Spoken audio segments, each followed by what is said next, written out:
Good evening, ladies and gentlemen. First of all, allow me to thank Mrs. Jumana Timiri for her wonderful effort and for the ASPT organization, the team. Allow me also to thank the Île-de-France, Région Île-de-France, for their hosting for this activity. And also allow me to thank the speakers who took this effort to come over from Lebanon and those who are here, and also they took from their precious time the time to prepare for the lovers of Tripoli and for the friends of Tripoli in Paris or in France. I preferred to talk about the issue without preparing a closing comments. I preferred to have it as simultaneous and as passionate as possible. So I took the effort of doing a wrap-up of what was said in this seminar.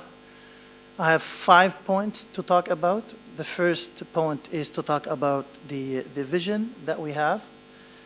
And from this point on, let me thank Dr. Nabil and Dr. Musbah Rajab for their continuous effort to support us on the grounds in Tripoli in working on developing the Sustainable Development Strategy and on the SHUD program, which are, I think, the core of the rehabilitation and the core of reviving that historic but living city called Tripoli. Indeed, the Tripoli is considered as a forgotten city, I would say, but it is passionate. It's a city that has values, and I so much liked what Mr. Ambassador Stati mentioned about the city when we talk about values. Yes, it's not only the stones, it's not only the buildings. Tripoli has values that are incorporated in those buildings and in the living in its old neighborhoods. As a matter of fact, when we started our mandate in June 2010, we took the effort of continuing working on the strategy, and we drafted the vision. And from that vision, we came up with ideas, I think, that are considered the cornerstone for the strategy of the city. When we talk about Tripoli, and when we talk about the concerns of the municipality, we're talking about many issues. It's not only the patrimoine, the heritage. It's not only the historic sites, although they are the theme of today's seminar, but also we're talking about the dropouts from schools. We're talking about the poverty line. We're talking about the job opportunities. We're talking about the environment, the cleanliness of the streets, the establishing and reinforcing the laws. So all of this falls on the shoulder of the mayor and the council members in the city. Having said that, I'm so much optimistic with the young men and young women who are working hard in the NGOs of the city. It is really a full-fledged workshop that we're having in the city with the NGOs, with the CBOs, along with the support that we're getting from our good friends, our partners. Allow me to mention the pioneers from those international partners, the IFD, Marseille, Lyon, for those who are interested in our jumelage avec Lyon. Yes, we have that sister city agreement with Lyon, and also we're working very closely with Rhône-Alpes, and you are right, yes, we had our good friends, Monsieur Daclin, with the other team, a big team, in fact. It was a very respected and big team, technical team, and we're still moving on with the issues of that partnership. In fact, the city of Tripoli has many needs, and I always say to my good friends when they come and visit, and they offer their sustenance, I say, well, we're ready to take everything because we need all. It has been forgotten for almost, maybe I would say 30 years. And the reason why, as we say in Arabic, that child who does not cry, he will rest in peace, and his mom would not feed him because she has some other interest to do. This is the reason, maybe one of the reasons that the city of Tripoli has been forgotten by the central government. And I'm not going to get into the politics a lot, but indeed, now we have 4 ministers and we have a prime minister from the city, which should be considered a golden opportunity for the city to have that revival. But still yet, we did not see anything. But again, this tells us that we have to put it on our own shoulders and work hard with all loyalty that we have, with all love that we have for the city, and also to be very dedicated to the cause. And I think with passion and patience, we will be able to deliver. When we talk about some facts also, the municipality of Tripoli has several strengths that are not used yet. For example, we have the fairground. It is the largest in Lebanon, but it's not being used, or it's not being properly used, other than maybe having those, for those who are coming from Tripoli very recently, having those cows to, you know, have their walk and their picnics in the fairground. Other than that, we have the special economy zone that we are all looking forward to see it happen in the seaport. Again, that's another dimension, another pillar for the success of the development of the city. We have the airport of René Mawad, which is in the northern part of Akkar. And we have also our beloved train station. My good friend Lies, we went and we visited together, and really it is monumental, and we should work real hard, not only on the historic part of it, but also on the economical part of it, because it can deliver also some job opportunities. Having said that, let me go back to focus on our main theme of today. I think there are many needs that are present. Let me start by categorizing those needs with the awareness. I think the major problem that we're facing in Tripoli is the awareness of that pearl that we have, that diamond that we have.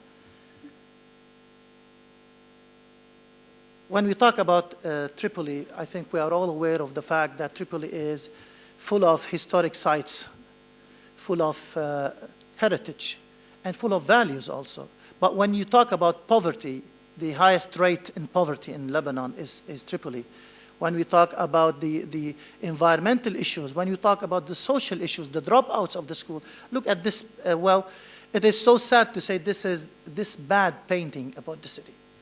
So my first concern was, and my good friend Dr. Nabil and Dr. Misbah, they know it is the rebranding of the image of the city. Before we start doing anything, we need to clean that image of the city. And to do this, I had 3 tracks for the strategy. I said the first track is the fraternity, the brotherhood, al-muwatani, citizenship, the feeling of that community watch that maybe we don't have. We are so individualistic when we talk about our concerns. The second part was to talk about, to base our strategy on the heritage that we have, at-turath. And the third was the development, because through this brotherhood, through this citizenship and that community watch, along with the banking on the values that we have, our core competence, as a matter of fact, I think the core competence for the city of Tripoli is the distinctive advantage of it, that spike of the spear is our historic sites. That's what you have the best, not only in Lebanon, I think in the region, if I'm not mistaken. So we said we have to clean that thing. We have to clean the image. We have several projects that we're working on nowadays with Marseille, with Lyon, working on developing, establishing a museum. This museum will take several tracks on, something about tourism, something about the pastry, the sweets, that is very well known, the gastronomy of Tripoli also, talking about the historic sites as part of the dimension. I'm trying to repaint that image in a very positive manner. I think that's our challenge for today. We have it, but we need to clean it. We have to undust that beautiful city called Tripoli. Another issue is when we talk about the historic sites and historic buildings and heritage, other than the awareness, the public awareness, I think the role of the owners of those sites, call it a building, call it a monument, call it a nice wall, a nice door, that they do not appreciate. So that's one part. The second part, those who are residing in that building. And as my good friend, Mr. Khalid Rifai mentioned, yes, we have a problem with the regulations. Yes, and as for those of you who were aware of that, bad incident that happened in Fassuh and Ashrafiyya, I think it is the responsibility not only of the owners, not only for those who are residing, we are all responsible. The regulations, the laws that we have, I'm not trying to do any critiques here, but I'm just describing facts. In fact, we in the municipality, let me also agree with my good friend Khalid, Mr. Rifai, yes, we have a problem of understaffing. So even if we take our technical engineers to go and visit and do that warrants, and then what? If you order your policeman to go ahead and do that warrant and say, okay, if you do not evacuate, we will do so and so. Okay, and then what? Where do you want to put these guys? These are issues. The third part is the role of the central government. And being very unbiased and just with the central government, I think the cause of Tripoli cannot be upheld only by the central government. Because the central government has Tripoli, but also it has Beirut, it has Juni, it has Saidat. Well, there is a big responsibility on the central government. And with the facts that we see, yes, they are not capable. So what is the solution?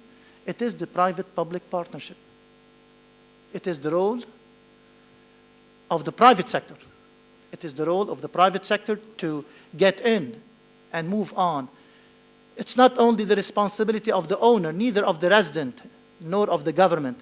It is our responsibility also. Those who have the money, yes, they need to support the private sector, and we can have a model. You know, I work myself, I used to be a business consultant, so I used to work with the Gulf region on the PPP concept. Yes, we can develop a model with the private sector, and this is an invitation for those who are interested. Yes, we can have a model that we can have the private sector to have their own specific interest, talking about their return, the investment on return. Out? Okay, a couple of minutes more. Okay, yes. So very quickly, it is the role of the private sector, and I believe in this fact that the government, with the legislations that it has, and the authority that it has, and the local governments, which is us, the municipality, with the authorities that we have, with the regulations that we have, along with the private sector, with the resources that they have, be it any other sources, and moreover, it is the community-based organizations, it is the NGOs. Also, because the NGOs, they do support us with the volunteers. We cannot work without volunteers with such passionate and beloved work. It's not a job. It's a passion and it's a mission. That's why we have to have all of those ingredients, all of those actors to get in. And maybe, and as I said in the media about 2 weeks ago after this very sad incident, I said, yes, we need to create a fund that everybody puts in that fund, be that contribution, expertise, be it money, be it, I don't know, media. We need to, make the call and talk about our future. As for what do we expect from this respected audience? First of all, what we're doing today, awareness. Let us all talk about it. And let us all think, advise. I know you're all honest, otherwise you wouldn't be here. So this part is already done, but we need to act on it, enact it, put it in perspective and work on it. That's why I think one of the issues that we need is also lobbying. Being here, you have good contacts with maybe NGOs, with maybe investors. Yes, we need this lobbying thing. And moreover, talking about things that comes with expertise, long expertise. And from this respected podium, I would really invite you to create maybe a committee for Tripoli. We're happy now. We've talked enough about the city, but I think we need more than that to have an actionable act. We have projects ready. My good friend Musbah knows how much time we spent on developing the strategies and working on the projects and on the objectives and this critical success factors, the key performance indicators, and then what? It is the teeth. It is the feet that we need so that we can walk into those projects, do feasibility studies, and we're happy that we have the AFD already.